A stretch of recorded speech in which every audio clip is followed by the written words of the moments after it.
سحر کامران صاحبہ یہ فرمائیے گا کہ جس طرح مطلب ذکر کر رہے ہیں عظیم چودھری صاحب اور اس سے پہلے غلام حسین صاحب بھی ذکر کر رہے تھے، نو ڈاؤٹ ایک بڑی قداور شخصیت تھی، اسٹالورٹ تھیں اور بڑی کائنڈ بھی تھیں اپنے کولیگس کے ساتھ اور لوگوں کا بہت درد غم جو ہے وہ رکھتی تھیں۔ یہ بتائیں کہ اس وقت کی جو موجودہ لیڈرشپ ہے پاکستان پیپلز پارٹی کی، وہ انہی لائنز کو کیری کر رہی ہے اسی ذیل کے ساتھ، اسی تمام تر جو انہوں نے قوت دی اس قوت کے ساتھ یا نہیں کر رہی؟ اور اگر نہیں کر رہی تو آپ کے خیال سے اس کی کیا وجہ ہے؟ آئی مین پرائورٹیز تو بدلتی ہیں لیکن لیگیسیز تو ظاہر ہے ساتھ چلتی ہیں۔ دیکھیں، میں نے ایک تاریخ دیکھی ہے، وہ تاریخ وہ بچپن کے دن جب ذوالفقار علی بھٹو پرائم منسٹر تھے، پھر وہ وقت بھی جب ان کی حکومت گئی اور وہ وقت بھی جب ان کی شہادت ہوئی۔ اب بھی بے نظیر بھٹو صاحبہ کی بھی سختیاں بھی دیکھیں۔ بیگم نصرت بھٹو جو ہے بہت ہی محبت اور شفقت کرنے والی خاتون تھی اور بہت خیال رکھنے والی، اور یہی چیز میں نے اگر ہم سیاسی تعصب کو ایک طرف کر دیں، بہت دیکھیں جب تک ہمارے بہت انٹریکشنز نہ ہو تو ہم لوگوں کو نہیں جانتے، اگر ہم اس کو ایک طرف رکھ دیں تو میں کہوں گی کہ وہی لیگیسی آگے چل رہی ہے۔ اب جب ہم بے نظیر بھٹو صاحبہ کی تکلیف اور دکھ کا ذکر کرتے ہیں تو مجھے وہ دن یاد آ جاتا ہے ان کی شہادت کا، ان کے بچے ایک طرف کھڑے تھے، ان کی معصومیت کے دن تھے، ان کو ماں کی ضرورت تھی،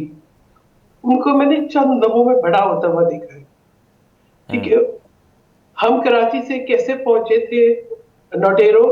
وہ میں الفاظ میں بیان نہیں کر سکتی، لفظ جو ہے بے ربط ہو جاتے ہیں، اور بی بی کے بارے میں بات کرنا ہمیشہ بڑا مشکل ہوتا ہے، لیکن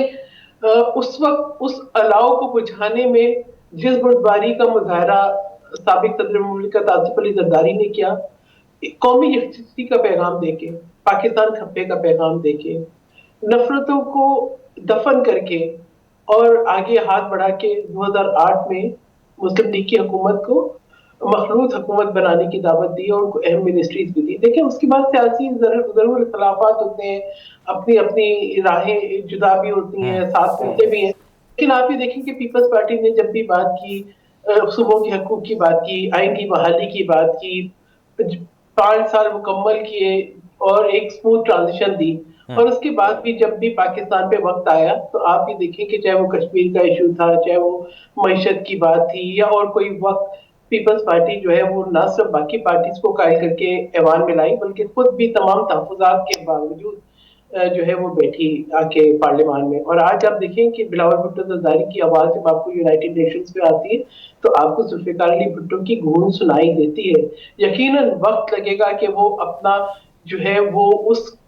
درجے پہ لوگوں کو جو ہے قائل کر سکے، لیکن ہم دیکھ رہے ہیں، دیکھیں جس نڈر طریقے سے، جس کریجس طریقے سے انہوں نے جواب دیا ہے انڈین جو ہے ایکسٹرنل افیئرز منسٹر کو، جی کیا آپ کو کی آواز سے ذوالفقار علی بھٹو سنائی نہیں دیتا؟ ہمیں سنائی دیتا ہے،